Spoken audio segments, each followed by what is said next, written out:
into the room.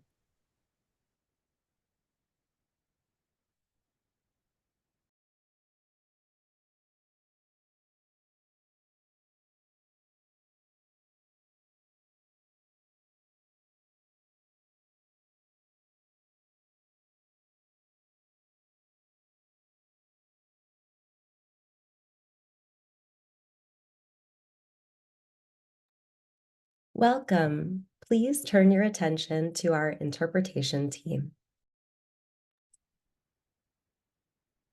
Thank you, Casey. This message will be given in both English and Spanish.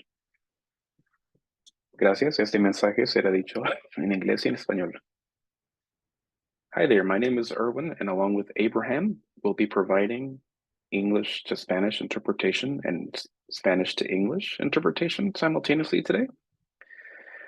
And we will also be having American Sign Language interpretation provided by Heidi and Jennifer. First of all, we'd like to thank the organizers of this event for their commitment to language justice and to creating multilingual spaces. Language justice includes being able to speak, understand, and be understood in the language in which we feel most comfortable. Creating multilingual spaces is not only the responsibility of the interpreters, but of everyone here. So we'll be sharing some guidelines with you. For those presenting today, you can help by speaking at a moderate pace, loudly and clearly. If we need you to speak up or speak more slowly, we'll let you know through the chat. And for all participants, please don't suffer in silence. If the interpretation is not working or you're having other technical difficulties, please let us know through the chat so we can help you. Zoom with interpretation has been turned on, so you should see a globe on the bottom part of your screen with a message about language interpretation. Click on the globe, select the language in which you would like to listen to and participate during today's session. We do suggest that you click the English if you want to listen to in English, in case we do have some Spanish people in the audience commenting. That way you'll get the English rendering. If you're joining us through a smart device, click on the three little dots on the bottom right-hand corner of your screen that says More. Click on Language Interpretation and select the language English, and make sure you hit Done, and the settings will be set. Switching to Spanish. Hola, muy buenas tardes a todos. Mi nombre es Irvin y junto con Abraham estaremos interpretando de inglés a español, español a inglés, y también tenemos intérpretes de señas americanas por el nombre de Heidi y Jennifer. Primero que nada, queremos agradecerle a los organizadores del evento de hoy por su compromiso con la justicia del lenguaje y al crear espacios multilingües. La justicia del lenguaje incluye poder hablar, entender y ser entendidos en el idioma en el que nos sintamos más cómodos. El crear espacios multilingües no es solo la responsabilidad de los intérpretes, sino de todas las personas presentes. Por eso vamos a compartir algunas pautas. Para los presentadores de hoy pueden ayudar hablando a un ritmo moderado, voz alta y claramente, y si necesitamos que hablen más despacio o más fuerte, se les dejará saber a través del chat. Para todos los participantes, por favor, no sufran en silencio si la interpretación no está funcionando o están teniendo problemas técnicos, déjenos saber a través del chat. La función de interpretación ya está encendida y podrán ver un globo terráqueo en la parte baja de sus pantallas con un mensaje sobre la interpretación de idiomas. Hagan clic en el globo y elijan el idioma en el que les gustaría escuchar y participar durante la sesión de hoy. Si nos acompaña a través de su celular o tableta, puede hacer clic en los tres puntos en la esquina derecha de la parte baja de su pantalla, elija interpretación de idiomas y de ahí seleccione el idioma que quiere escuchar y participar el día de hoy. Asegúrense de ser finalizado o done y estarán listos. Thank you, Casey. Thank you, Erwin, and thanks to all of our interpreters. Good afternoon and good morning. I'm Casey Keene with the National Resource Center on Domestic Violence. I'm a white woman with brown hair pulled back, glasses, and a black top. Before we begin, I'd like to review some brief housekeeping notes with you. We are committed to making this an equitable space in which people of all abilities can participate fully and in their preferred language. This takes everyone's commitment to make a reality. For example, we must be mindful when using the chat as it can be distracting and inaccessible to assistive devices. We do invite you to share questions for our presenters and comments, and we'll be sure to read them out aloud so that they can be interpreted. While we aim to make this a mixed ability and multilingual space, we do know that we're still learning how to do this well. Please reach out to event staff during the webinar if you're experiencing any accessibility issues. We'll also invite your feedback about accessibility in our post-webinar evaluation. This event does feature captioning. You can access this feature by clicking caption at the bottom of your screen. We are recording this event and we'll share it through our website and our YouTube channel. Please reach out to our staff if you need any support along the way. Welcome again to part 2 of our 2-part series on serving Black women survivors of intimate partner violence with Dr. Carolyn West and Doris O'Neill. First, I want to gratefully acknowledge the Native peoples on whose ancestral homelands we are gathering, as well as the diverse and vibrant Native communities who make their home here today. Today, I'm joining from the land of the Susquehannock people. The National Resource Center on Domestic Violence is a national technical assistance provider working to strengthen the capacity of programs responding to domestic violence victims and their families. We do this by promoting effective public policy, institutional response and research, and engagement in prevention. We work collaboratively with many other organizations and individuals who bring various expertise, backgrounds, and perspectives to our work. We would love to collaborate with you, so please don't hesitate to reach out if you're interested in working with us. I would like to revisit NRCDV's theory of change upon which we center our work, and that is, if we center the lived experiences of survivors of color in order to end systemic racism, we will attain safe and thriving communities. We are grateful to Dr. West and Ms. O'Neill for creating a series of resources focused on uplifting the dignity and humanity of Black women identified survivors, and proud to release these resources for Black History Month 2024.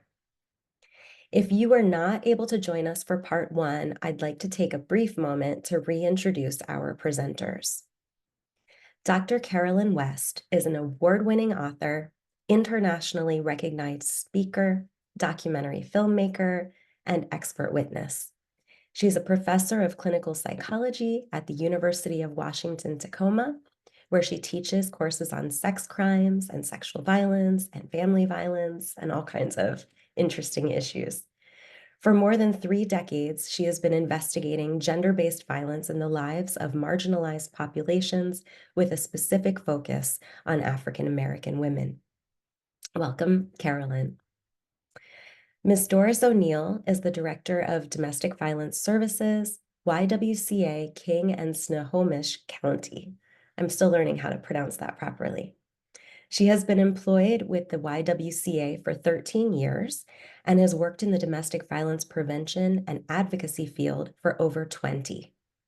In her former role, she worked for the King County Prosecutor's Office for 16 years in the Civil and Criminal Division.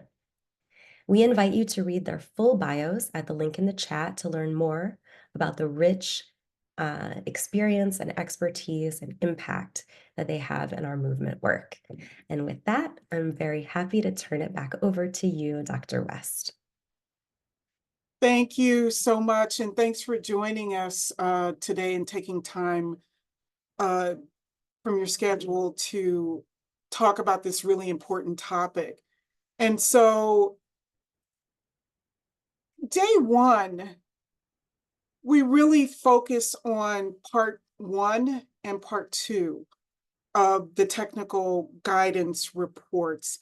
And as I said, part of what prompted this is it was 2020 and just experiencing COVID and a racial justice movement and all of the things that were happening in the last few years really inspired me to want to put together material that could get into the hands of advocates and activists and all of those of us who are doing this work and have been doing this work for a long time, to really be culturally responsive and to have the resources in your hand so that you would be able to get access and to serve this population more effectively.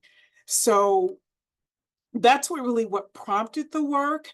And so tag 1 on survivor-centered care and tag 2 on intersectionality was really thinking about a framework, that how we need to approach the work that we're doing.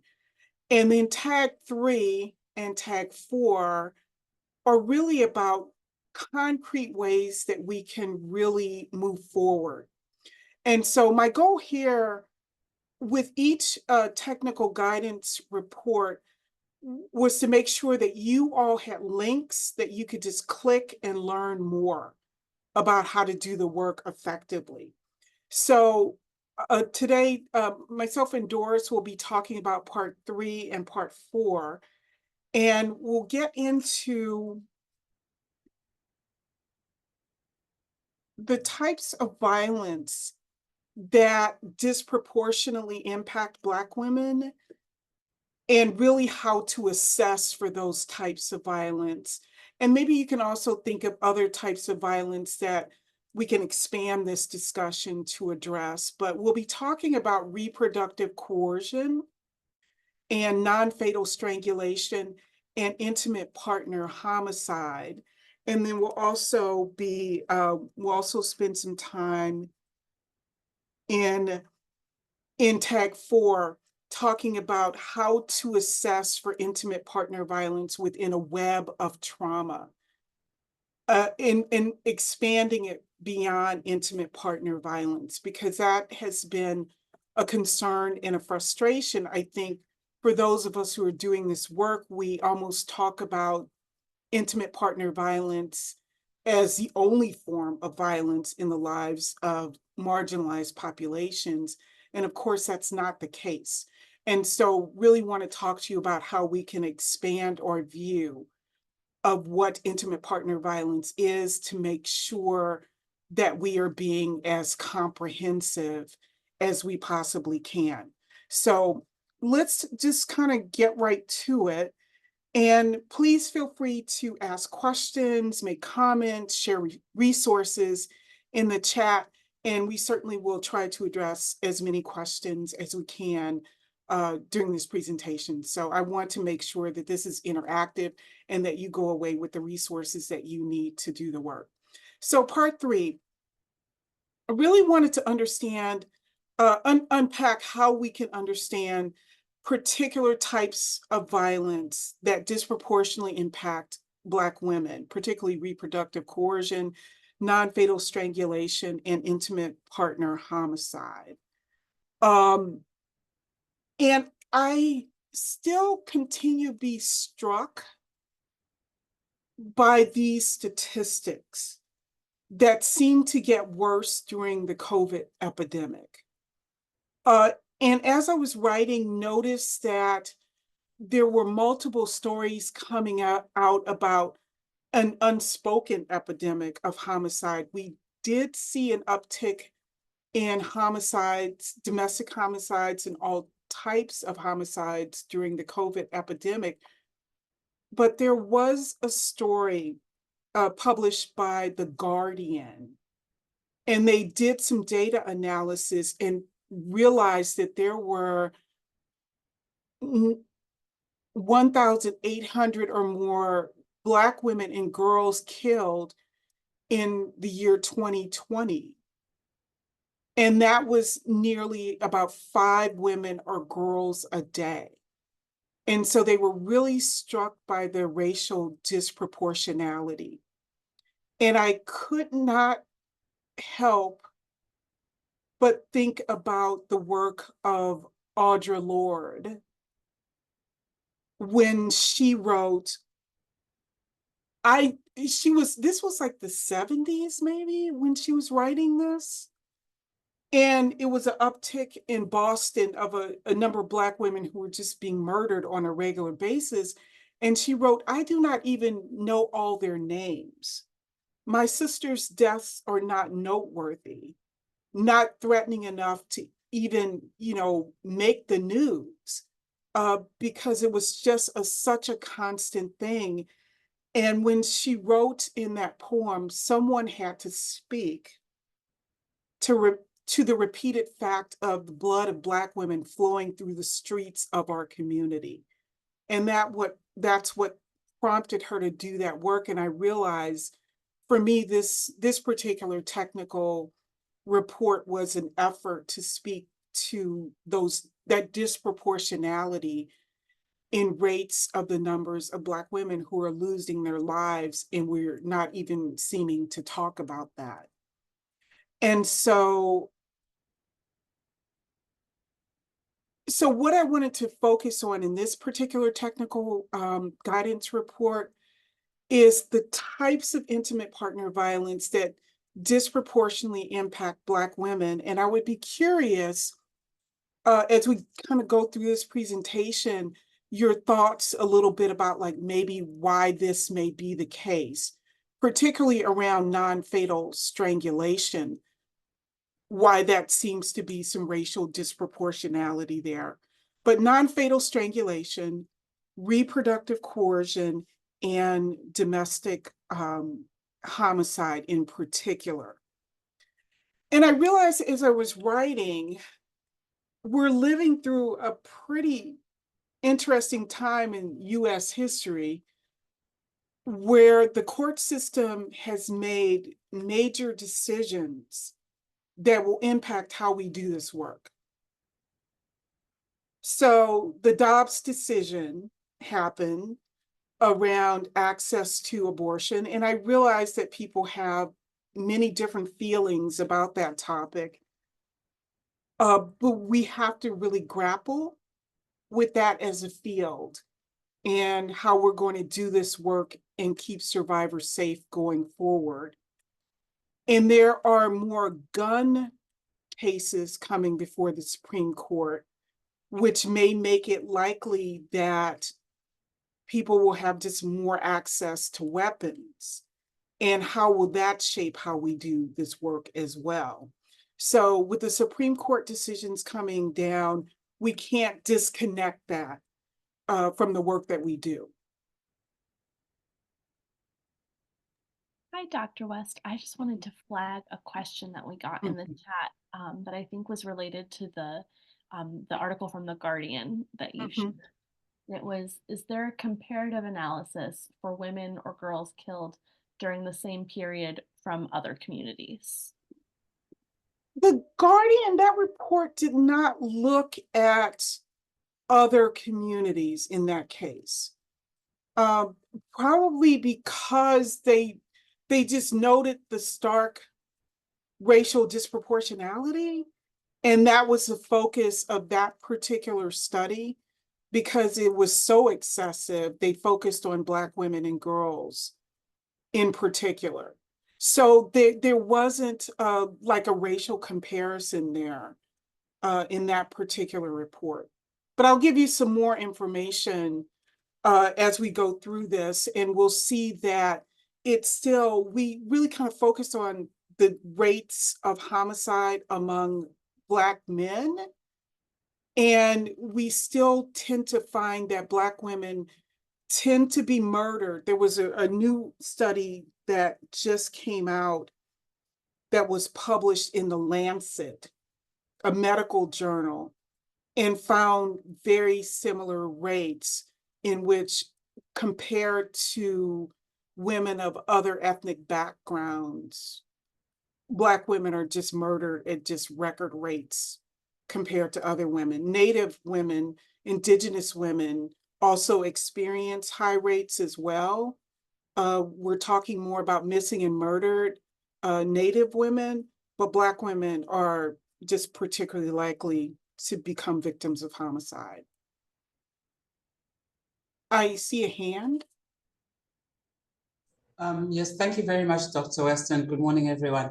I asked that question about a comparative analysis.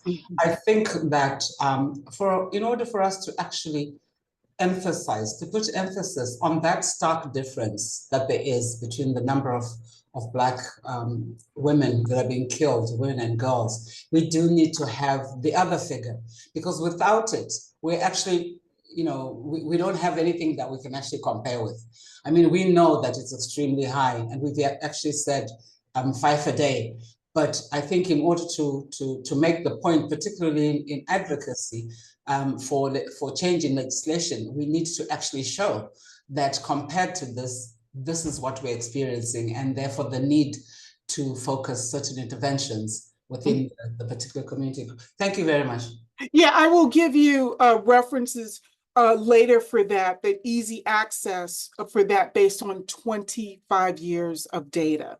So we do have the data there to support these observations. So I do appreciate that.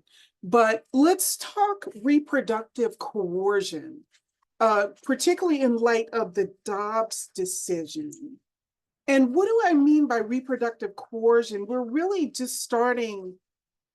We need to be having more critical conversations about that within the context of intimate partner violence. So reproductive coercion essentially it can take different forms, but oftentimes it is considered a set of behaviors that interfere with the decision-making process around reproductive health. So oftentimes researchers and others, they kind of identify that as pregnancy pressure.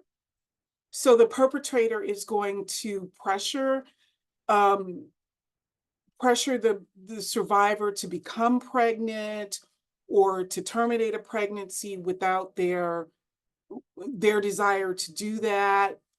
They will sabotage contraceptive methods or tamper with birth control or poke a hole in a condom or refuse to use a condom, that kind of thing. So those are, your basic definitions of reproductive coercion. And we consistently find that Black women, now all women certainly can experience this, or female identified individuals can experience this. But we do find that Black women are overrepresented among survivors of reproductive coercion. And to give you, throughout the technical guidance report, I gave you lots of examples of kind of what that can look like from the research. He'd sit there and he would say stuff like, well, when are you going to have my kid? You're useless if you can't have my kid. And the survivor talked about, it really made me, feel like something was wrong with me. So this perpetrator was feeling a tremendous amount of pressure to get pregnant and to have a child with this perpetrator. And we're finding with the research, it could be for some men of color, the fear that I'm going to get arrested or go to jail or die prematurely, and I want to have a legacy left here for me. So I really want you to have a child, or pregnancy pressure so that I know that you're not going to leave me because you have multiple children with me. So for some perpetrators, pregnancy pressure was a part of the reproductive coercion that that the survivors identified as a violence in their lives. For some, it was contraceptive sabotage.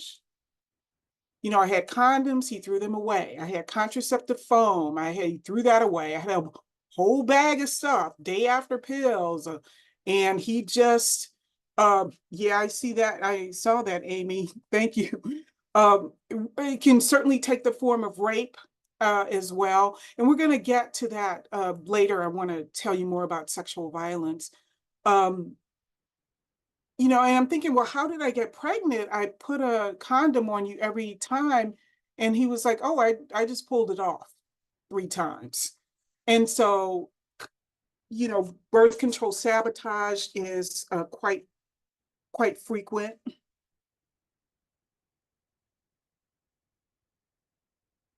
And yeah, well, you definitely sexual assault, that's one way of making that happen. Or can also, once the pregnancy happens, controlling the pregnancy outcomes. This person said her partner would not allow her, you know, didn't want her to have an abortion. And even if she wanted to participate in this research study, he would want to come with her because he was afraid that she was going to the clinic to terminate this pregnancy. So those are common forms of reproductive coercion. Dorset, you want to say a bit or jump in here a bit about what you're seeing with survivors around this? Yes.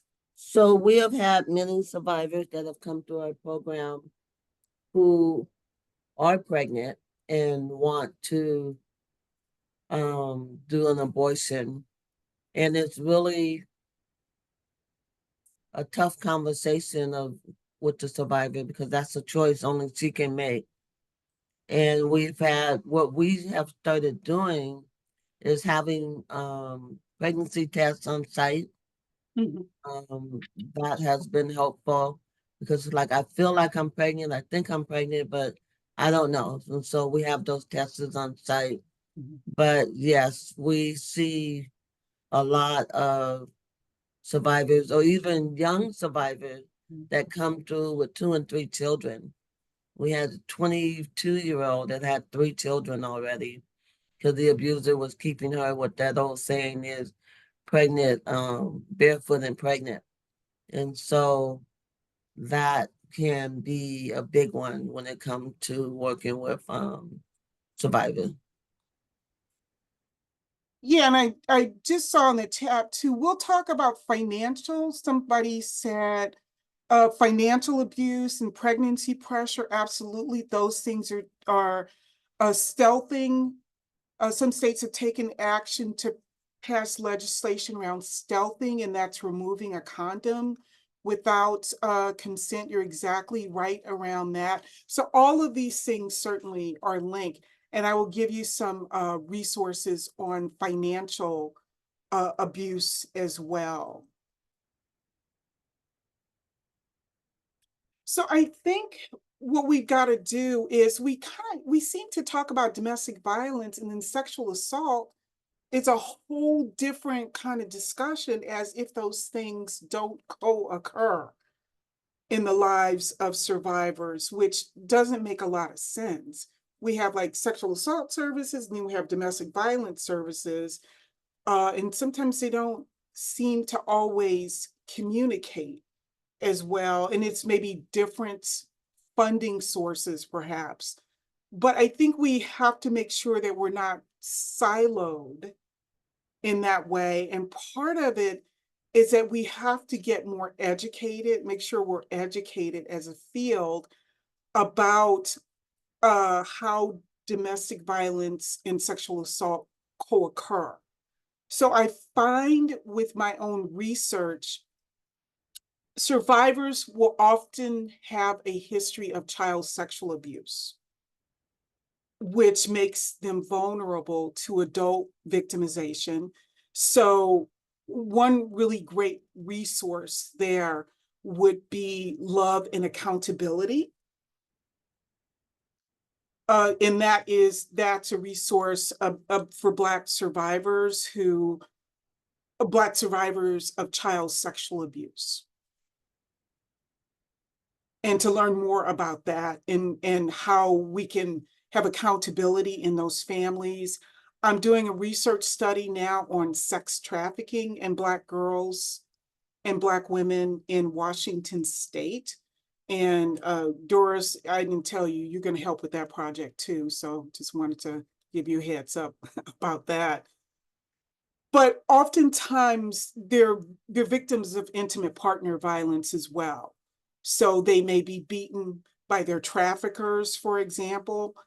And so we have to understand how sex trafficking is related to intimate partner violence. So I got a couple of resources there that you can learn more. This resource, Black Women and Girls in Sex Trafficking in the US. That would be, so asking survivors of DV about sex trafficking, because they may be forced in sex trafficking in order to try to get their economic resources to escape the abuse. So looking at overlaps there. My colleagues in Detroit have the Sasha Center that works specifically with Black survivors of sexual assault, that they've got a really good toolkit as well that is free for download there. And then We As Ourselves is a website that, yes, or agency too. Oh, great. We As Ourselves, another website that deals specifically with Black survivors of sexual assault. So part of it is getting educated about sexual assault in the lives of Black women, and particularly in the lives of domestic violence victims. And I also included in your resource packet there, I really like the toolkit from the sexual and domestic violence advocates in Virginia. They have a really great toolkit on how advocates can work with this population. And you'll also hopefully take a look at the reproductive coercion wheel, and it really kind of breaks down for you how this can work with economic abuse and pregnancy pressure and reproductive birth control sabotage, and how reproductive coercion and intimate partner violence are linked in important ways. So using those resources, I think, can be really helpful. And also, I like the ideal of thinking about this. Will these resources be emailed? If you go to the technical guidance reports, each one of them has a link to these resources embedded in the report itself. So if you, and I think, yeah, and then so you can download them, click on them, find the link, and find out more within each resource, each technical guidance report. And most of these are online and easily available. So yes, you will have, how we can make the PowerPoints. I don't have a problem sharing the PowerPoints as well. So I think we have to think about reproductive coercion and think about reproductive justice. And so making sure that people can make the choices that they want to make that work best for them. And so I would direct you to, also by the Virginia Sexual and Domestic Violence Alliance, they had 3 reports. What is reproductive justice? How does reproductive justice intersect with intimate partner violence? And what agencies can do to foster reproductive justice? So we have to be survivor-centered and help survivors make the decisions that work best for them. I think we have to certainly be trauma-informed with this work. And this news story stuck out to me. I think it was in Time magazine at the time when, so a 7th grader lived in Clarksdale, I think Mississippi, I believe. And so she was raped in her front yard. And she didn't tell anybody. And then she was feeling ill. Her mother took her in to the doctor and discovered that she was pregnant, and she revealed the rape at that point. And the nurse said, you know, instead of what happened to you, the nurse said, what have you been out doing? And her mother did not have the economic resources to get her to any kind of abortion care. So she was a 7th grader with a baby. And so we're going to have to, when young women come forward, to make sure that we're trauma informed and not creating more trauma by asking like, what have you been doing? Like, you're responsible for this. So we'll talk about images of Black women and what sort of reinforces those beliefs later in the presentation, and I'll give you some resources for how to deal with that. Also, being trauma informed around sexual assault care and domestic violence, we have to get educated about our history. So the history of Black women in sexual assault, because there's a whole different historical background going on there. And resources that I mentioned in the technical guidance report, when rape was legal, we have to grapple with the reality that for most of our country's history, rape of Black women was not against the law. The rape laws were written that was really clear that rape only involved white women. Indigenous Native women were excluded, Black women were excluded. Black women were considered chattel property. So they were considered not rapeable at all. And that informs how we deal with rape today. And it shapes how Black women reveal their rape and why they don't reveal their rape. There has been a long history of medical experimentation using Black women. The Immortal Life of Henrietta Lacks. So she had cervical cancer, and Johns Hopkins took the cells from her cervix and realized they just kept reproducing. And that was a foundation for many medical breakthroughs. But there was no consent to take those cells or kind of acknowledgement of Henrietta for many years. They finally knew that that was wrong and built a Henrietta Lacks wing at a hospital, and they're acknowledging that history. But there's been a long, long history of medical experimentation involving Black women. And we're still seeing various forms of reproductive coercion in the legal system. I would direct you toward the documentary Belly of the Beast. And they found that in California, they were actually sterilizing Black women who were incarcerated without their knowledge or permission.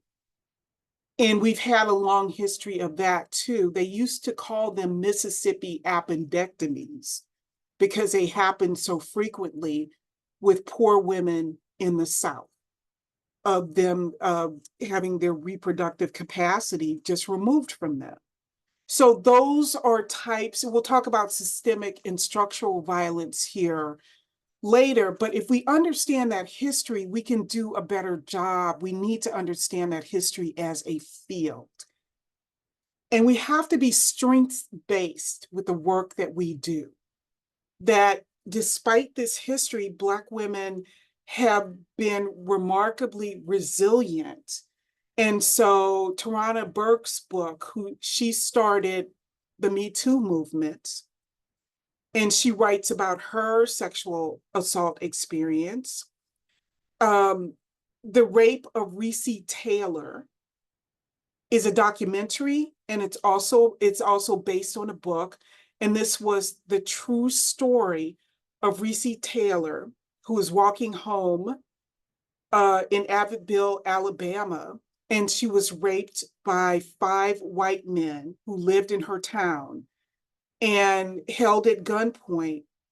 And she reported the rape, and Rosa Parks, people think Rosa Parks just sat on a bus somewhere, but she actually was an anti-rape activist and came down and helped Reese go to court and try to get some justice for her rape. And so understanding that history, and then the Black Women's Blueprint did a truth and reconciliation where they had Black women come and talk about their rape experiences. And I put a link there so that you can watch some of that testimony. So despite all of this, Black women have always been resilient, and they were some of the original anti-rape activists. So as a field, we've got to get more educated about that history so we can do better around reproductive coercion and rape. Black women also experience high rates of non-fatal strangulation.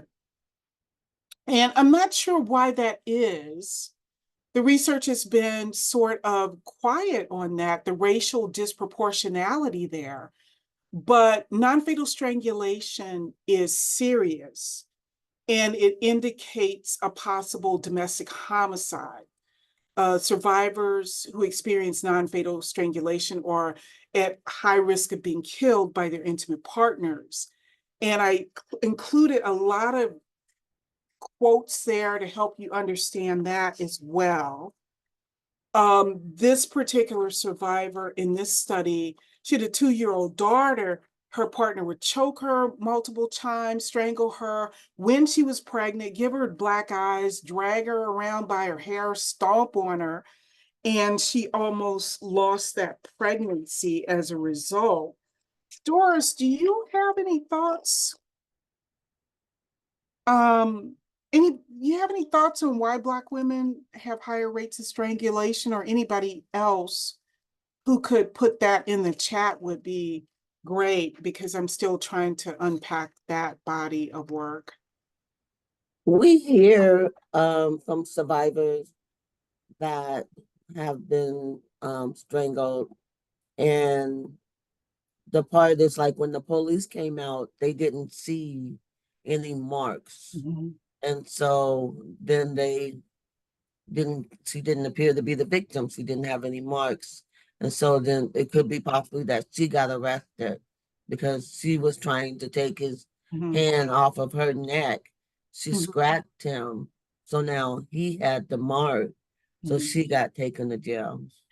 Right. So that's a part of being culturally responsive, understanding the marks may not show up in the same way or show up as quickly. So we have to understand that.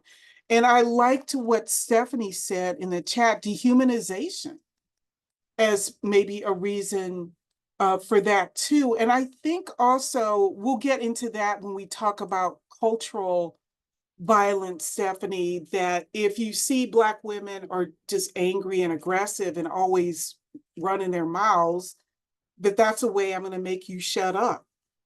And as a form of power and control and silencing Black women as well. So if anybody else has additional thoughts on that, that would be great to kind of unpack. So we definitely have to be asking about strangulation, and put in your resources in the tag the Training Institute on Strangulation Prevention. There's also a good document that I linked to, Partner-Inflicted Brain Injury, Promising Practices for Domestic Violence Programs.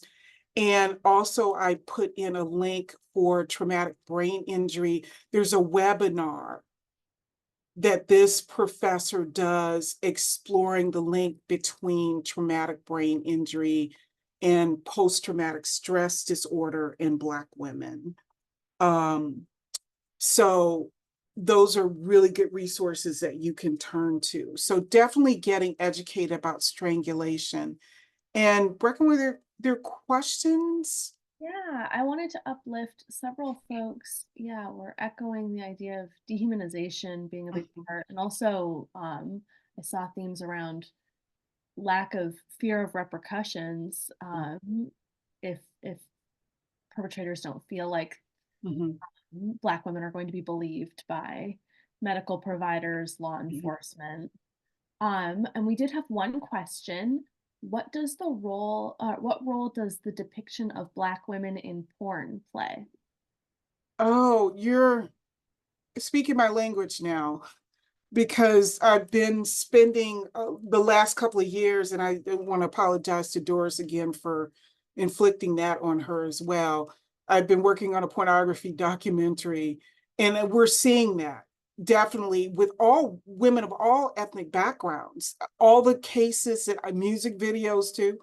The cases that I've been working with domestic homicide with Black women or women of all backgrounds killing their intimate partners, oftentimes the perpetrators have a history of watching porn, and seeing more cases where perpetrators are just strangling women and then saying, well, it's just BDSM gone wrong, or they're acting out what they're seeing in pornography. So I think we need to be having those conversations as well too. I think not porn certainly does not help matters.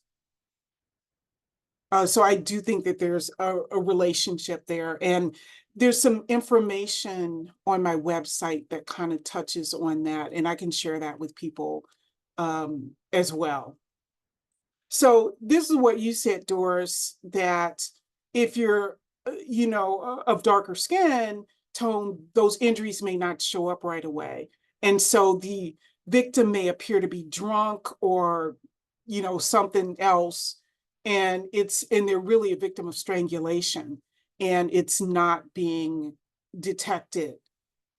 So we have to educate more about strangulation to do this work.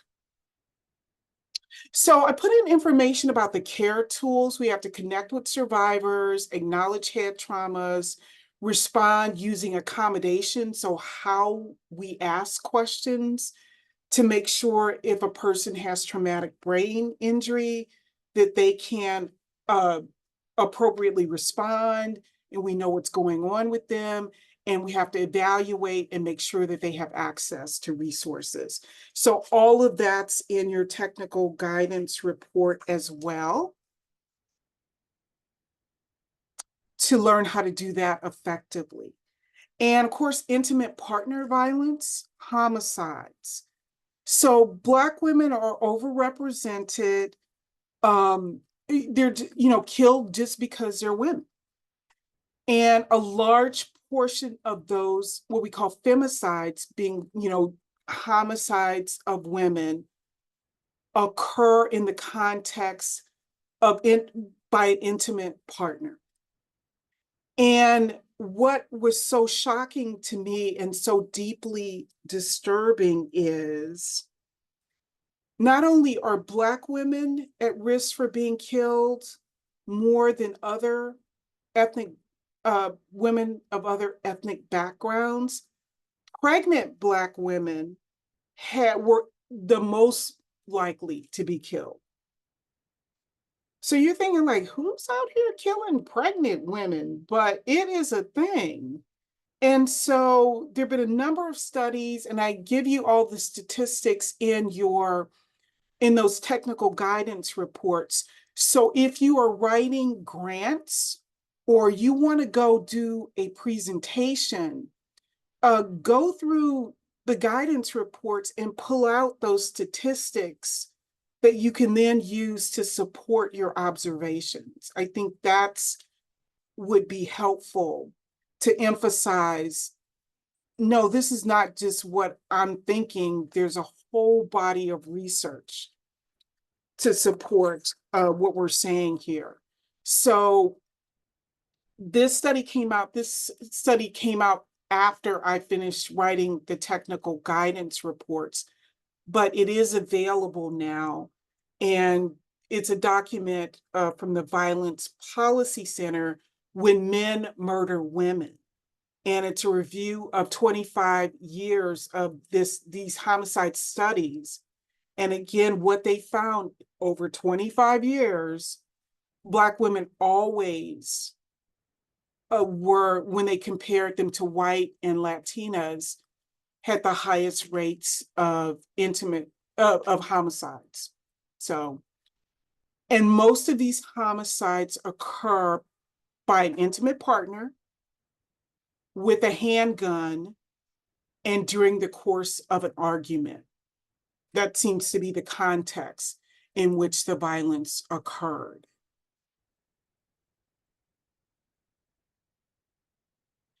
So there are many types of danger assessments.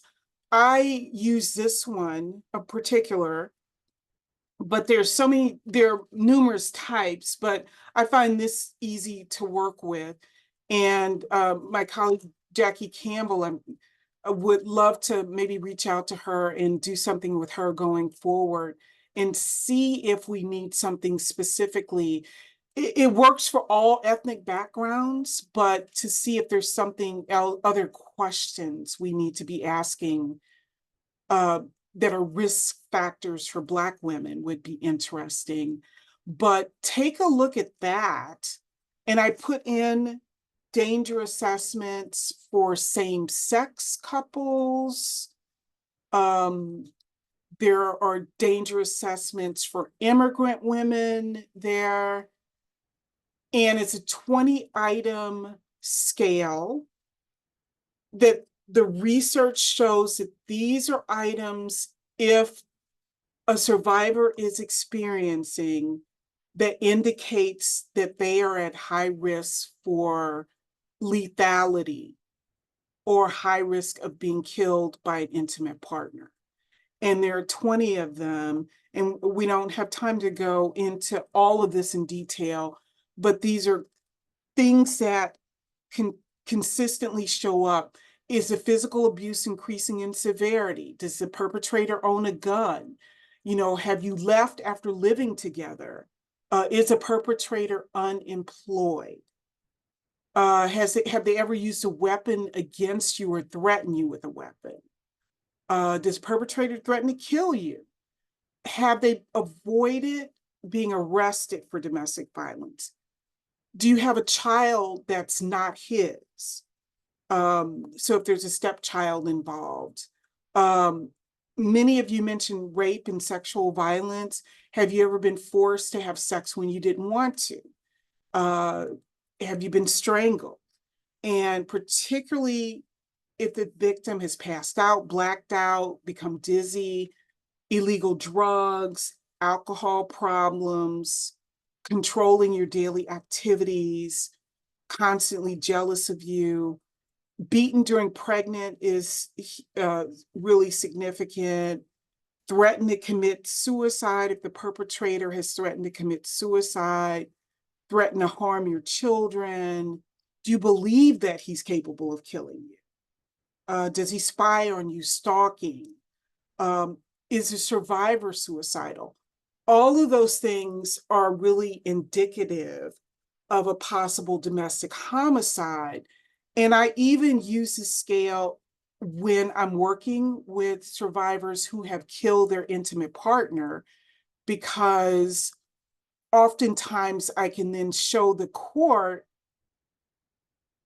yeah, she may have killed him, but most likely she was at risk of being killed herself. So it's imperative that whatever setting you're working in, you understand that domestic homicide risk. I teach my students how to do this so that if they're talking to a friend or a family member who may be minimizing the violence, that they understand this, the risk of domestic homicide. So reproductive coercion, strangulation, domestic homicide. You want to know more about those, go to Technical Guidance Report 3 and really delve into all the resources there. Okay, so Bergen, did we have any questions or comments? Yes, we have a couple of questions. So first we had one from Brandon asking, are the cultural differences and community-focused mindset of women of color also a factor in professionals being able to provide adequate resources for protection? Yeah, if I understand your question correctly, I think in some ways it is because, and we're going to talk about systems, how systems, not trusting systems that have historically not worked well for us is a factor in us engaging those systems. So it's not as if people in communities of color think that the violence is okay, but because it's so pervasive, it may be difficult to respond to it in some ways. Because a gender-based violence may not be the worst form of violence that you are experiencing. And so communities actually may think, well, we need to focus on other types of violence that's more pressing, or like police. It's easier to talk about violence against communities of color than violence within communities of color. And part of it is breaking the silence and normalizing, having these conversations. I think, and so now, so we're going to turn our attention to systems violence and institutional violence. And Doris is going to talk to you about the work that she's doing to get access to victims of color. Were there anything else? Yes. Other questions? Yes, there was a question from Elizabeth asking about whether some of the more common lethality assessment protocols take pregnancy into consideration. And then there was another question about what providers and institutions would you recommend implementing the danger assessment protocol, like primary care providers, OBGYNs, Everybody. and how do we get buy-in? Oh, that's the thing. Like reproductive health organization, I think everybody really everybody is having contact with survivors, whether they realize it or not. So I think if you're working in child welfare, if you're working, just about every setting needs to be asking about intimate partner violence and there are brief lethality assessments too. And I put links there as well. So I think everybody who's having contact with anybody needs to be at least aware of risk factors.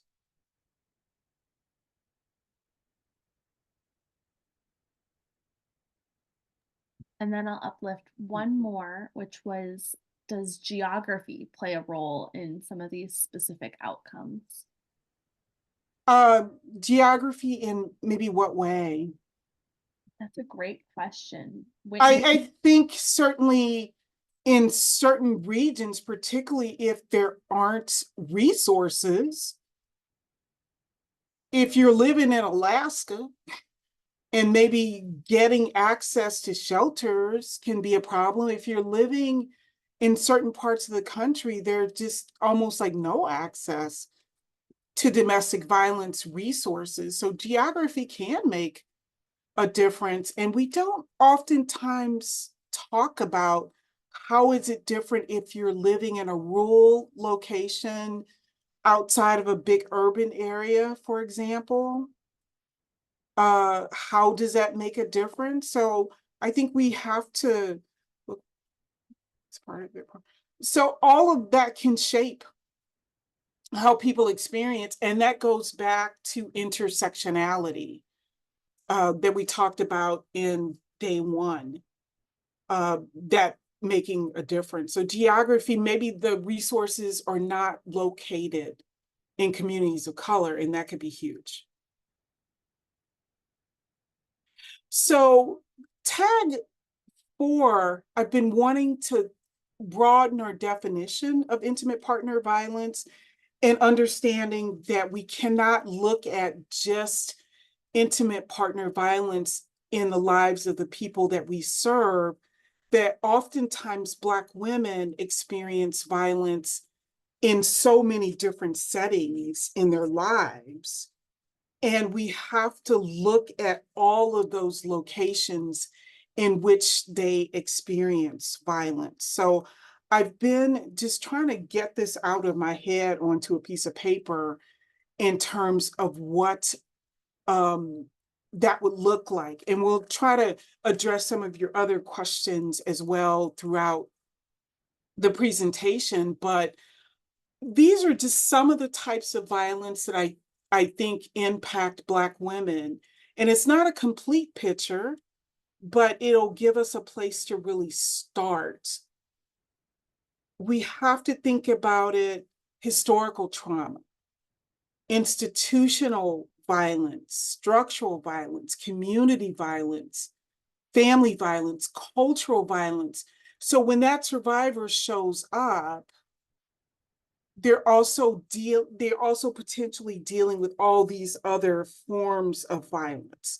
So let me give you some examples to really make that really real for you. So historical trauma is kind of ongoing, cumulative, emotional, psychological, physical violence that happens across generations. And so we think we can't disconnect it from slavery, for example, because slavery existed longer in this country than people were free, really. And then you had Jim Crow and segregation and other forms of violence. So it's a continuation of that. So we have to look at current interpersonal violence within the context of history. And it really wasn't that long ago.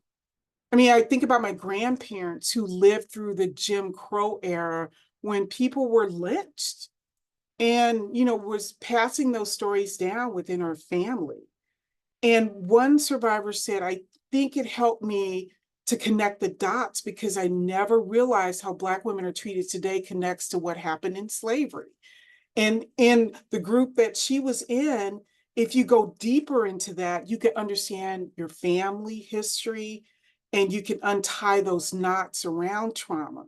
So we have to put it into a historical context. So to learn more about that, I provided links for you. Increasing access to services for older African Americans. That toolkit actually has a really good discussion about historical trauma and how that shapes the current reality for African Americans and how we do the services that we provide. It'll help you understand why African Americans and people of color may not trust systems if you can understand that historical trauma. And other resources as well. The historical trauma wheel, power and control trauma wheel, also will help you understand that. And there's a really good talk that I put a link to so that you can understand how we can understand the long-term health consequences for Black survivors today by understanding historical trauma. Oh, somebody's grandfather was present during the Rosewood Massacre. And how that shaped your family's history, even if you weren't yourself present for that. And this is not unique to African Americans. What happened to Native people in this country? What happened to Jewish people around the Holocaust? They're still living with that legacy. So many communities have grappled with historical trauma. And that shape Emmett Till, that shapes our present day reality. So understanding that historical trauma is crucial. We have to understand structural violence as well. And structural violence is how our culture is set up, how our culture is arranged, that leads to economic challenges that also shape the reality of people today. So our culture has historically been set up that helps us to understand why Black women experience higher rates of homelessness and poverty and those kinds of things is really a type of structural violence, lack of education, environmental racism, where you're living in communities where there's a toxic waste dump located. Like all of that would be structural violence. And we saw that after COVID, in that women of all ethnic backgrounds experience domestic violence, but Black women experience their domestic violence in the context of financial insecurity. So they had less wealth and money to draw upon. They had fewer savings, and which made it harder for them to then escape the violence. So I would direct you toward measuring the impact of COVID on survivors to learn more about that. More Black and brown women were less able to pay their bills, which made it even harder for them to escape. And they were then more likely to go back to their perpetrators because they did not have the economic resources to leave. So we need to do more culturally responsive screening and ask about structural violence. Do you have enough money to live comfortably? How do you make money? Do you have a hard time working? Do you run out of money at the end of the month? Do you have to depend on somebody else for income? Those are all forms of structural violence. And if we understand that, that'll help us to do the work that we do effectively. Because if you don't have basic resources, it's going to be easier. It's going to be much more difficult to leave. So one survivor said, everything starts with basic needs. For me, getting that $10 an hour is more important than spending 2 hours talking to you about things that are already making me crazy. I need access to resources. Like Doris said on Tuesday, sometimes you just need a washing machine. You just need basic resources to escape the violence. And so that's structural violence. And if we understand that, we can do a better job at the work that we do. And if we understand housing, Carmelita made a really great point last time when she talked about like how can landlords and people who do work in housing address these problems.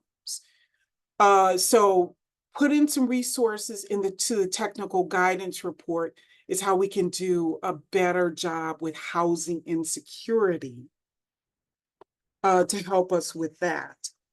And I'm going to say a little bit about cultural violence, and then we'll move on to institutional and structural violence, because we want to share a video with you to help to figure out how we can change institutions so that they don't create more violence for survivors. So cultural violence are these kind of prejudice, stereotypes, images of Black women that exist in the media and throughout our culture that make it difficult for Black women to access care. And so think about the stereotypes that show up all the time, everywhere, that shape how they experience domestic violence. We may be seen as angry and combative and all of that. And so when Black women are labeled that way, one advocate said then they are just sort of kicked out of shelters, not giving services, because they are seen as angry and as out of control. So we have to challenge our implicit biases to make sure that we're not reinforcing those stereotypes and that we're actually seeing them as individuals. So another common image is Black women being super strong, not needing help, able to deal with all the problems on their own, and not maybe reaching out for sources of support, or we don't think that they need sources of support. So we've got to look at the stereotypes and images, and I put in some suggestions in the document for how to do that. We have to learn about those images.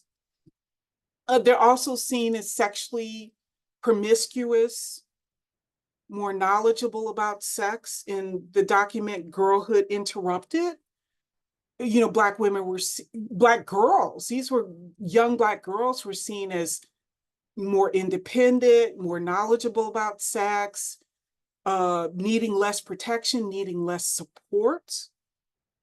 And that's going to shape how we treat all survivors, if that's how we perceive them.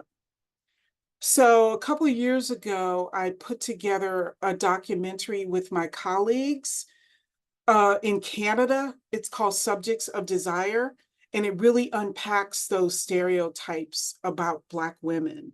And it's screening now on Stars and Hulu. And so that's an interesting way if you want to know more about those images, to understand how they shape our experiences with violence. So I would direct you there, and I put a link there. So we have to unpack our implicit biases around this. We have to be asking ourselves, does this survivor's interactional style make it difficult for me to interact with them? Do I make judgments about clients based on their appearance or ethnicity or accent, or assume that they're the cause of their problems? So those kinds of things may help us to tap into implicit biases.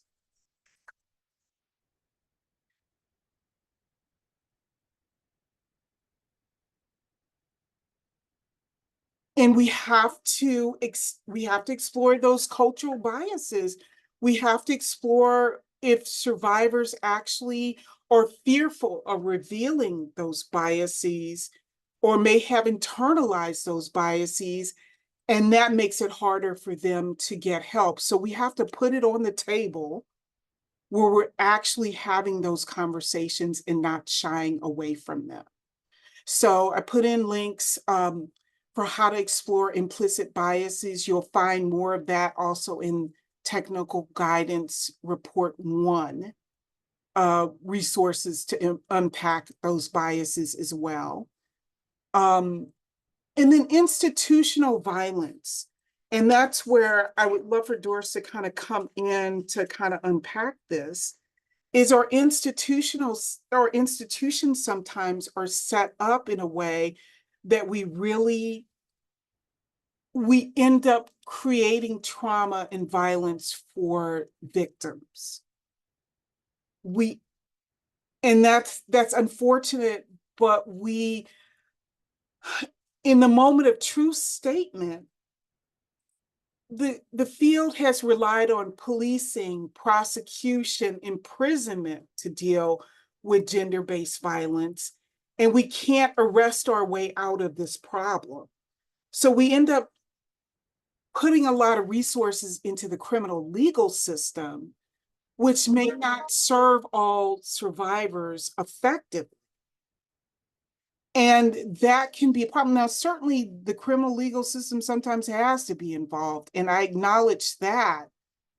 But we have to sometimes see these institutions are actually set up in a way that mirror the same abuse that the victim is experiencing in her domestic violence relationship. They may take your children away. They may physically abuse you when they come to check out the domestic violence and put you in handcuffs. The system may not allow you to have economic resources to remove yourself from the situation. So many of the institutions that we have designed to help with domestic violence may actually hurt. And that's one thing service providers have to acknowledge, that they have power within these systems and can actually recreate the trauma. And so one thing I have learned from Doris in the work that she is doing is she's really talking more about, well, how can we change systems so that we aren't re-traumatizing victims? So I'm going to just go ahead and play the video, and Doris, you can chime in. This is about her Survivors First program.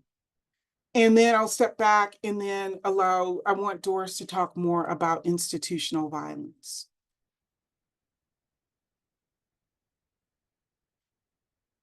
Hey, Casey, can you click? I'm having trouble clicking on that.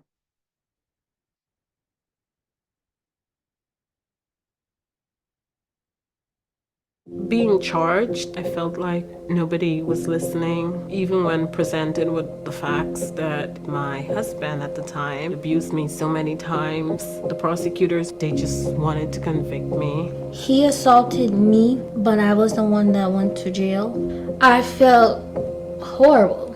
I just felt like the system failed me. I was shackled and thrown to the ground. I think that's one of the lowest points I've ever had to face in my life. Contacting my advocate gave me all the strength that I needed at that moment. I've been working with survivors of domestic violence for over 20 years. Working at the YWCA, we see African American women who are victims of abuse being arrested more than any other race. And I knew that we could be doing more for our African American women and women of color. So this project was put together for that very purpose. It was created with a partnership with the King County Prosecutor's Office. A survivor defendant is somebody who is a prior victim of domestic violence, sexual assault, or human trafficking, who, as a result and a byproduct of those experiences, ends up being a defendant in the criminal justice system for any type of crime. So once the cuff goes on, life is never the same for a survivor. She may lose her housing, she may lose her job, she may lose her children. Most of all, she loses her dignity. Many survivors have never been to jail before. So this is a horrifying experience all the way around. You know, having grown up in a home with domestic violence and knowing the impact that it had, Survivors First represents a lot of that personal experience. So many of the women who are involved in the criminal justice system have been prior victims. Yes, public defenders or judges, or the women that you see in your practice, are they former victims of domestic violence and sexual assault? The typical response will be, oh yeah, all of them are. There's just not a lot of intervention. We have mental health court, we have drug court, but we have no program for survivors that have been charged with DV crime. At the YWCA, we offer community resources, legal advocacy, rapid rehousing, all of the pieces to support a survivor who's trying to become self-sufficient. Once survivors become defendants, there is a lot of bureaucracy, a lot of barriers. The emotions that I see, the major one is fear. You know, what's gonna happen if they're gonna go to jail? They're gonna lose everything. Depression, being disillusioned. When I call for help, I didn't get help. Black women are not perceived as victims because of how they present through trauma. They're perceived as strong, but it does not mean that they are not a victim. I was born in Guyana. My husband brought me here. He was very, very abusive, emotionally, verbally, physically. I had no status at the time, and he would always use my status against me. If I do something that he didn't like or I didn't listen to him, he would call the cops. And because of my status, I felt if I talked to a cop, it's gonna get me in trouble. So I never said anything. In this case, he claimed I hit him and I hit the kids. Obviously the charges were dropped. And when I was walking out, that's when an immigration officer met me and he arrested me again. I was left trying to rebuild my life, and here was Bridget. She saw what I was going through. She understood what was happening in my life. She was able to explain certain things that I couldn't understand. I understand how the process worked with the protection orders, how to help them navigate the different departments. Personally, I've experienced, domestic violence myself. I was sitting in a corner, in a fetal position, my knees up, and I was crying, and the thought went through my head, I wouldn't want any other woman to feel what I'm experiencing right now.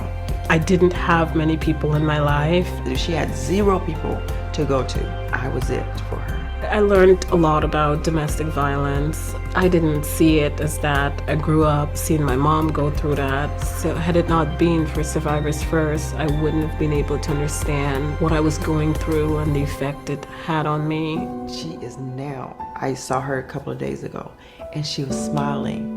She came out and she was smiling and she was happy and she was liked.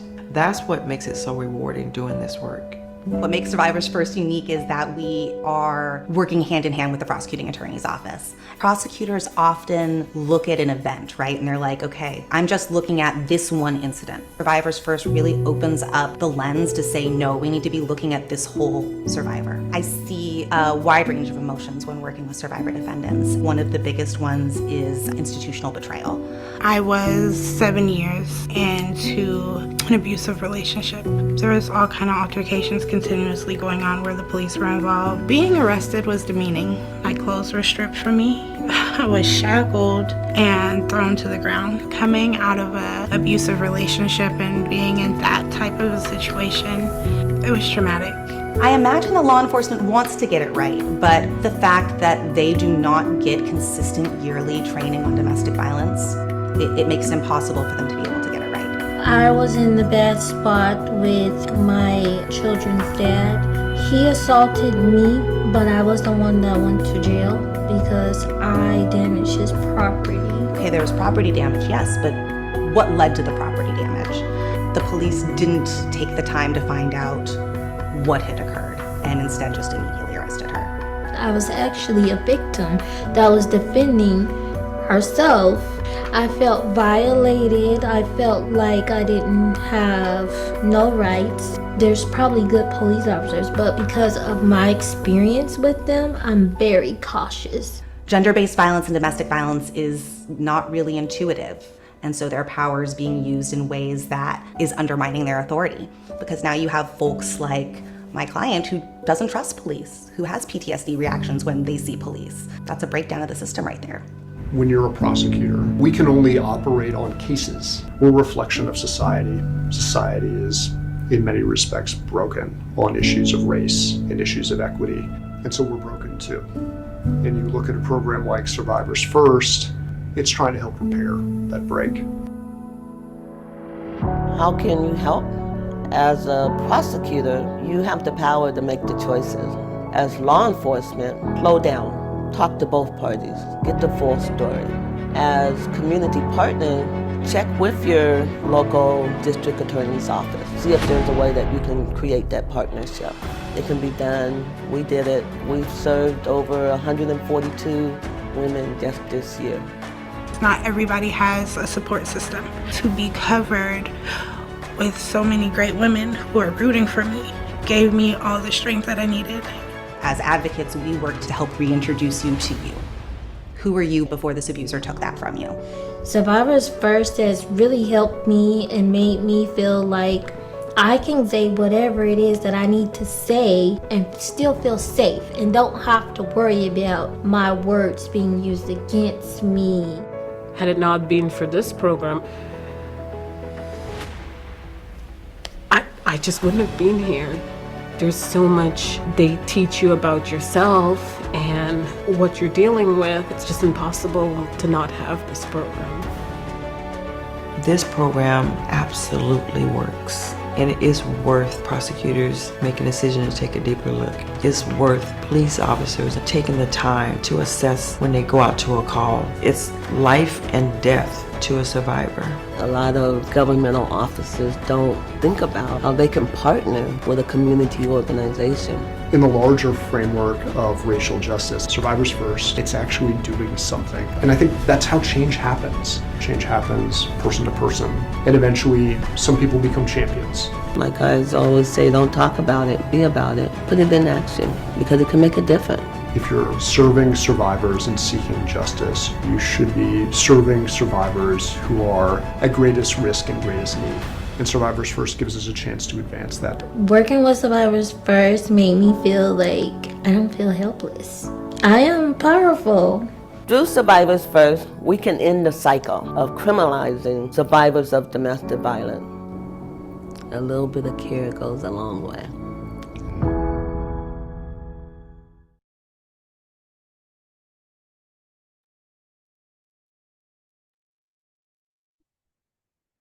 That video always brings tears to my eyes, no matter how many times I have seen it. And speaking of Survivors First, working in shelter for over 10 years, I would see survivors come into the program, specifically Black women, and the advocates would be doing, their goal setting with survivors, and I would hear the barriers of criminal history. I have this on my record. I have this on my record. So I started asking the question, why? Why do you have, what happened? What happened? Well, my abuser was assaulting me. I fought back. When the police came out, they arrested me, although I called them. They arrested me because he had a scratch and I did not. I heard that story over and over. And then I would call the guy that you've seen on the name is David Martin. He's a senior deputy prosecutor at the prosecutor's office. And I would call him up and I'd say, hey, Dave, can you take a look at this case? Because she is a victim on this case, but she's being charged.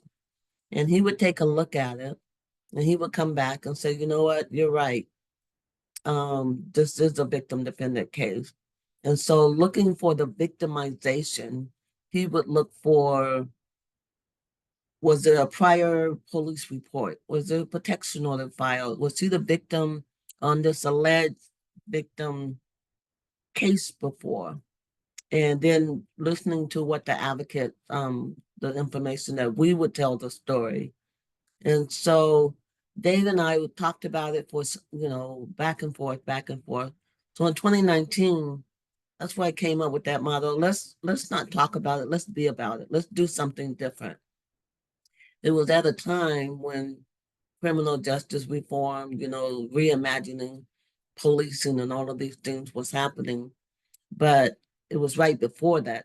Well, we started talking before that time.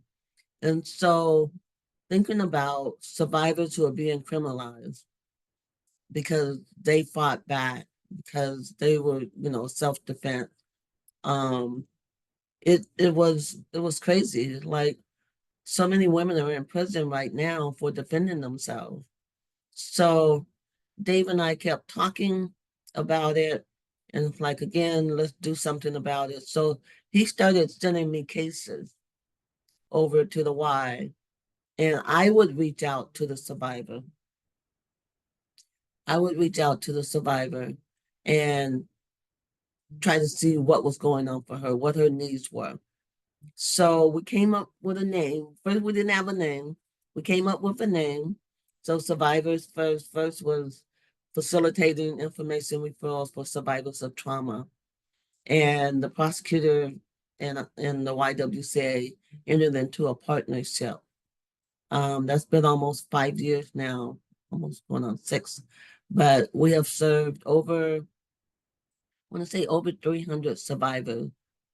And what we found was when they refer them to us, what we provided was supportive services. So we had women in the seat that looked like the people that we were serving. We had resources that were culturally relevant. And one of the things that I heard, especially right after COVID, was Black women were very concerned about their mental health. And so I heard that, we applied for a grant. I got an African American mental health therapist that my program can make direct referrals to. That is so, and right now, that program has served over, I want to say it's about 100 women too, of them going to a therapist and breaking that stigma of mental health in Black people and people of color.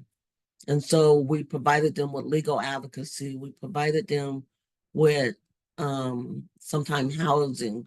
Maybe they needed their car repaired so that they didn't go back. But really having a deep conversation about the things that we're talking about today, the historical trauma, the trauma of child abuse, and trying to look at those root causes.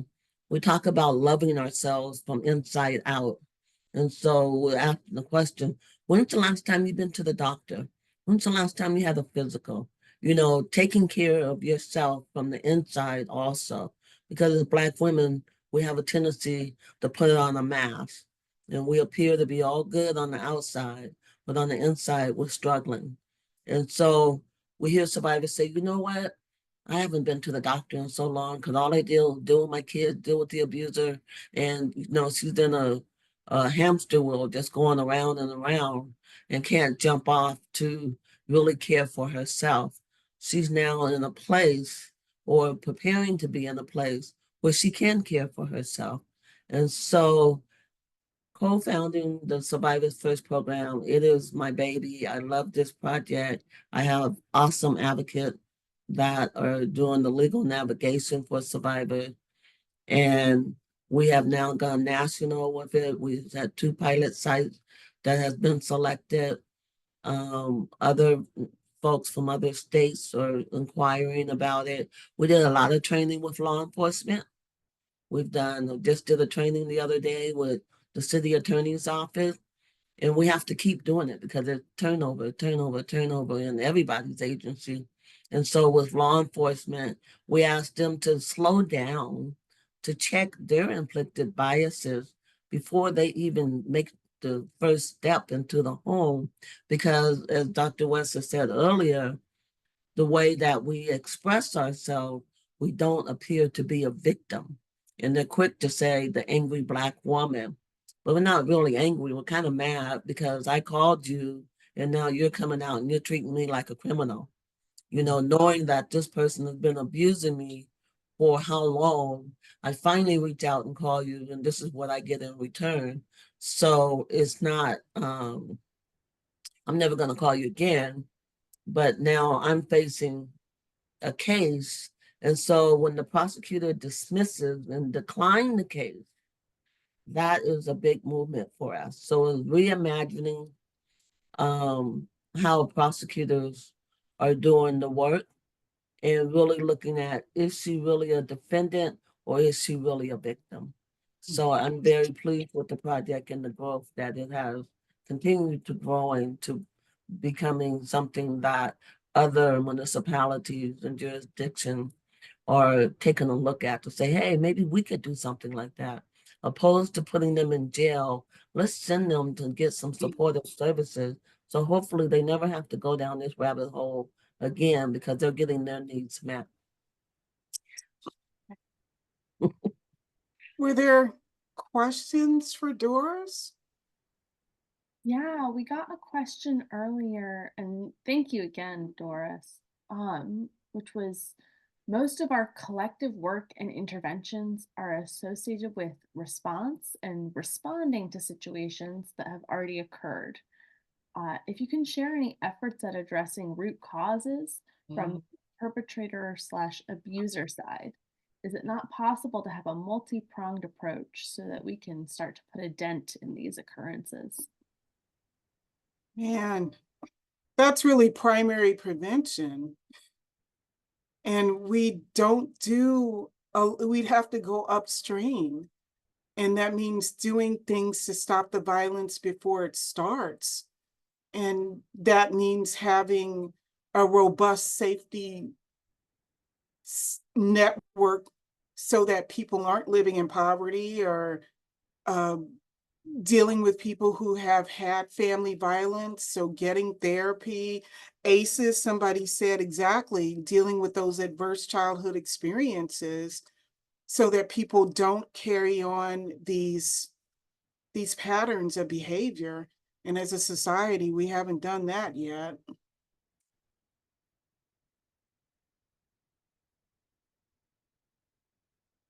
So where do you see yourself going next with Survivors First, Doris?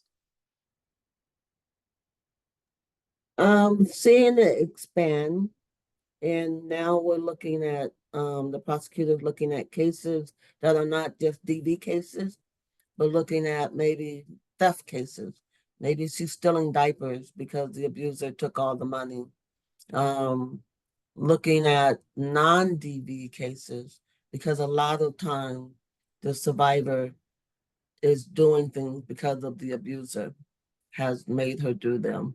So like on a stolen car, she's a passenger in a stolen car, but she's gonna be charged also with stolen possession of a stolen vehicle.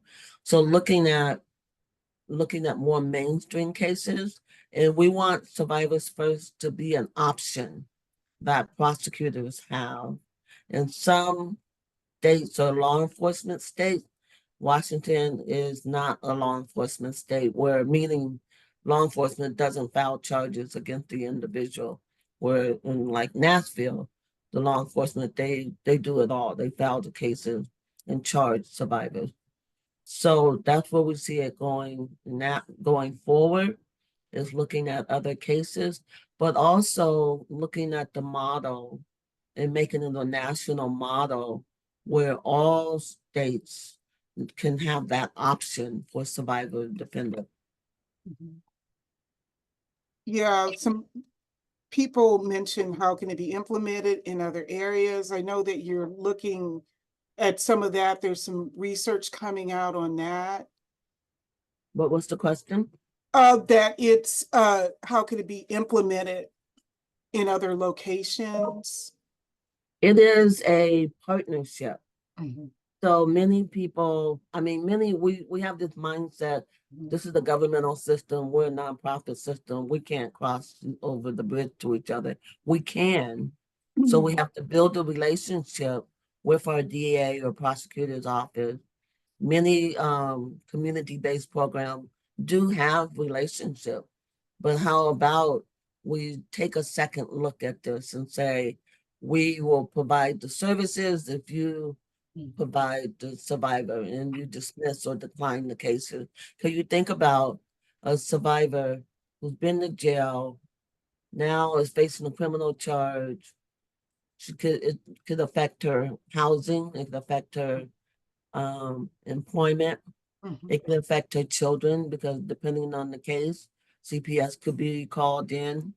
So that's what we're seeing, is we want it to be as national as possible, and that many courts and DA officers will start taking a second look at the victimization of survivors that are coming through their system. Yeah, I see you, Nature.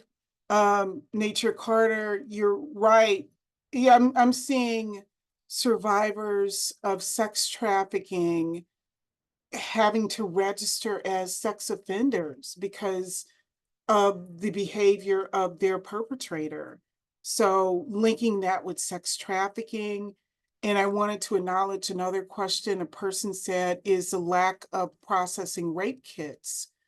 Is that a form of system violence? And I would say absolutely it is. I think it was in Nashville, a case where a Black woman was raped on a date and reported it.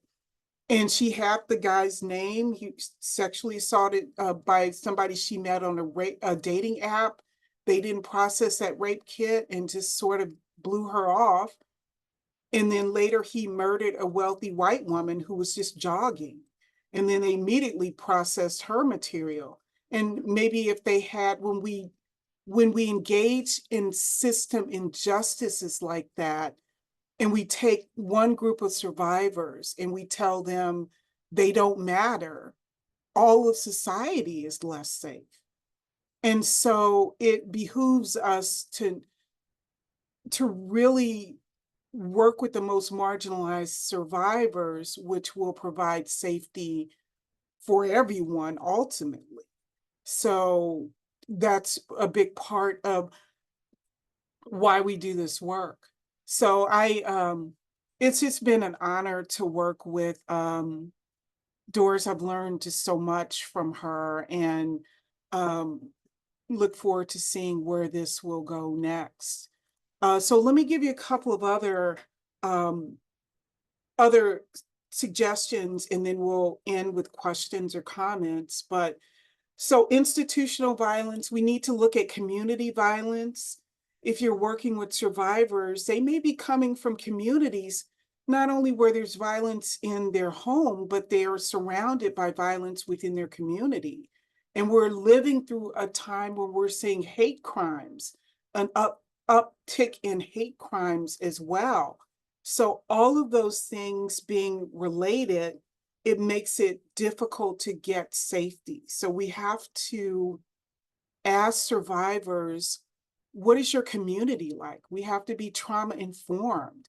Or are they exposed to excessive toxins or chemicals, excessive noise in their day-to-day environment? That makes it harder to escape the violence in their home because they don't have safety anywhere. If they're living in an unsafe community, how do they even access services if you can't walk to the bus stop and get help? To be able to take the bus to go to your services to access them, because it's unsafe for them to just walk around their community because of crime, fear of being chased or beaten or mugged or something of that. Have they had a close family member, a friend that they lost to homicide in the community? All of that adds a different layer of stress that makes things even worse. So understanding, we're now calling these things coercive sexual environments, for example. If you live in a community where it's unsafe, there's a lot of gender-based violence, women are harassed, that spills over into the home. And that creates more unsafety for those survivors. So that's going to be important as well, to assess for community violence. And we also need to assess for family violence. Oftentimes, survivors have a history of violence within their family, and then that becomes the foundation for them. And then they're also victimized within their intimate relationships. So understanding that family history and talking about that is critically important within any kind of assessment there. And so I love what Doris said earlier, having a therapist available to help these survivors. We really have to normalize help seeking among all survivors, particularly Black survivors. And I put a couple of quotes there for you as well, too. So sometimes they don't understand until they're going through therapy themselves to realize, wow, there's been many generations of this in my family, and we just didn't talk about it. So normalize seeking help, talking about family violence is going to be critical if we want survivors to engage with us. And I also think, as many of us will be mandated reporters, and oftentimes, if that is the case, survivors may be reluctant to talk about the violence that's going on in their homes because they're afraid if they if they do that, they may lose custody of their children, or they will be deemed to be unfit parents. And again, that's where it goes back to intergenerational and historical trauma. If you understand that, you'll understand why survivors are really reluctant to talk to us. Historically, even after the Civil War ended, they would frequently remove Black children from the care of their parents by saying, well, you're an unfit parent, so we're going to take your child and just force them into labor on a plantation somewhere. And there was nothing you could do about that. And even today, Black children are more likely to be removed by Child Protective Services than children from other ethnic backgrounds. And so if I'm sitting down with you as an advocate or somebody in the legal system, is that going to happen? Because I'm impoverished, or we're seeing women go to prison because their perpetrator actually abused a child, but they're in trouble for failure to protect. So we have to consider how those systems kind of interface with family violence to kind of create additional problems for survivors and make sure that we're not doing harm in that way. So we have to understand why things are the way that they are. And I like the work by Dr. Stacy Patton talks about how historically families from all backgrounds will use corporal punishment or spanking, but she talks about the unique historical perspective that took for Black families, in that I don't want my child to be picked up by the police, or the slave owners would beat my child severely if they didn't comply, or if they talked back to authority, or if they didn't behave. So I'm going to use physical corporal punishment to make you act right, which then also may set up a pattern of abuse later in life.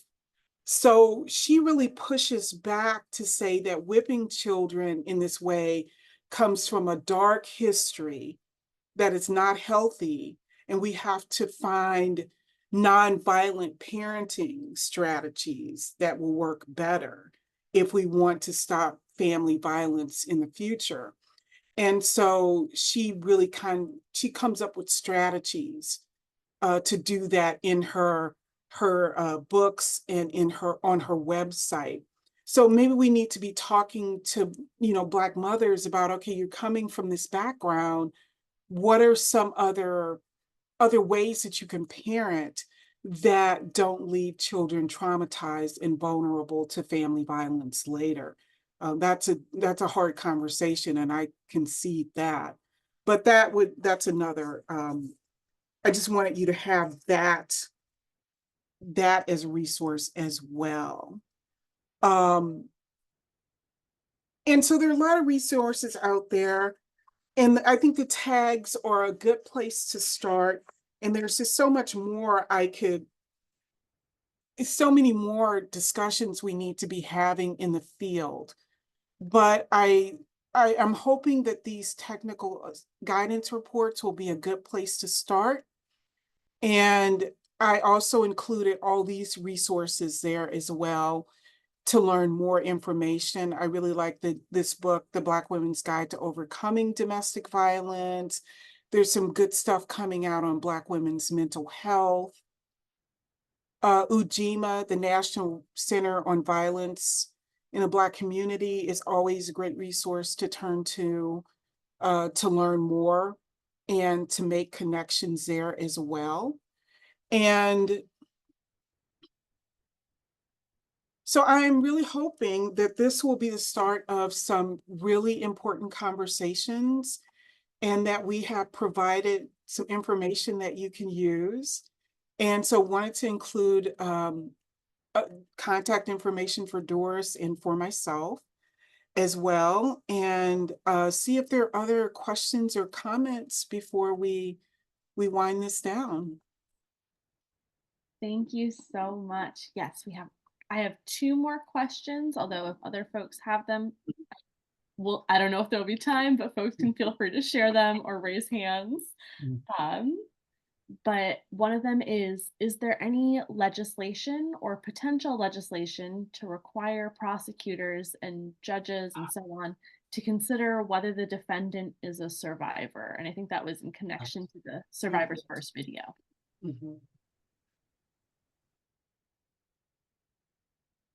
At this time, I'm not aware of it. Aware of a legislation that has been passed yet, but we've been doing a lot of training with prosecutor's office, and so not only in our jurisdiction but in others. And so at this time, I'm not aware of a legislation that has been passed that will, support prosecutors with taking a deeper look for victimization of the survivor. Yeah, and there is something Robin said in New York. I'm kind of familiar with that, where they are supposed to look at that. Yeah, we've got a lot to do. I mean, I try to do it as much as I can, at least with when I'm working as an expert witness, to really kind of unpack this for judges and jury members. But I think we all have to get on board with that.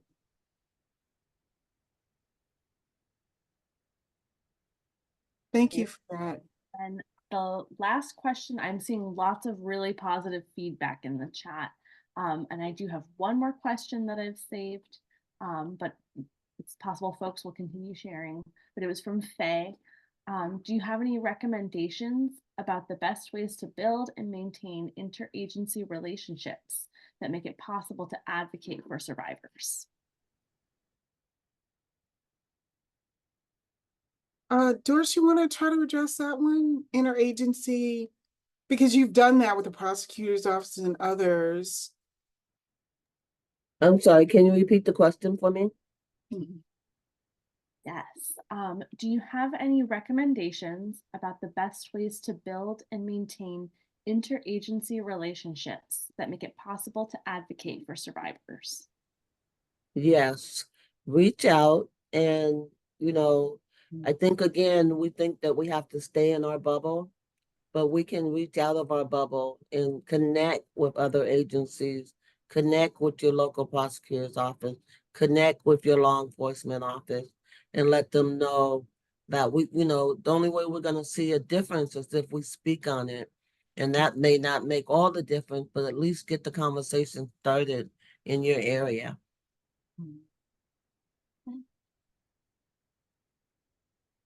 All right. Well, I think that's all the questions we've seen. Oh, I did see somebody just asked if there's going to be a replay to gather all the resources. Yes, all of the slides and everything, and as well as recordings, will be available on Bonnet, and I'll drop that link back in the chat again. But yeah, other than that, I think that's all the questions. All right.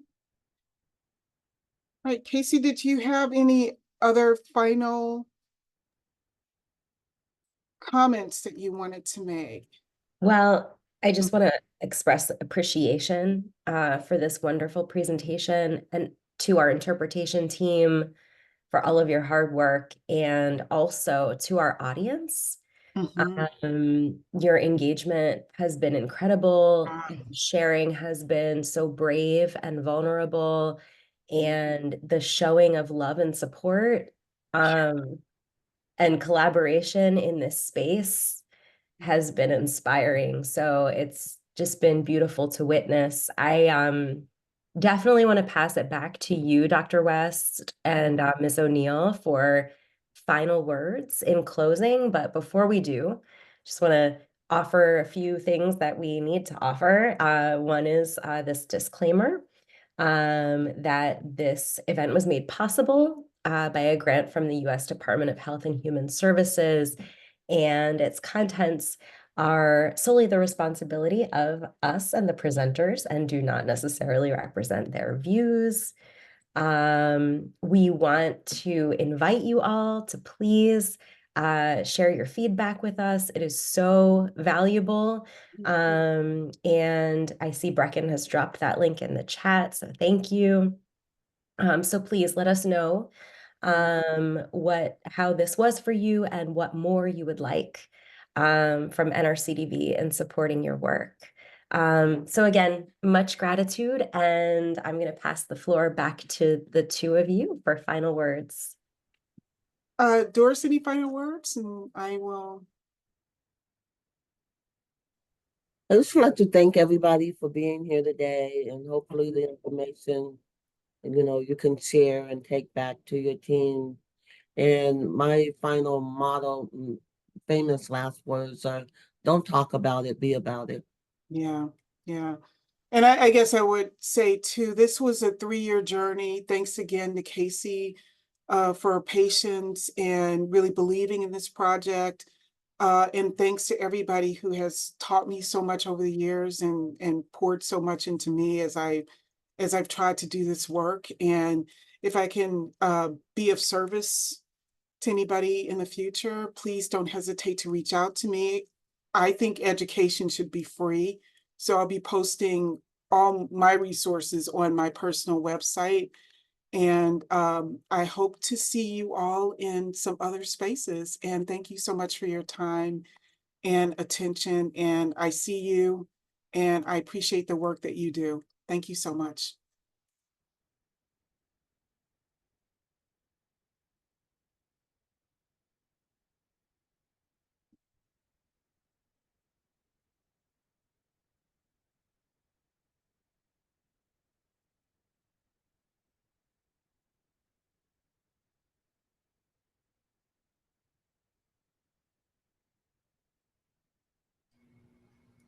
Look, I want to be part of the back brief.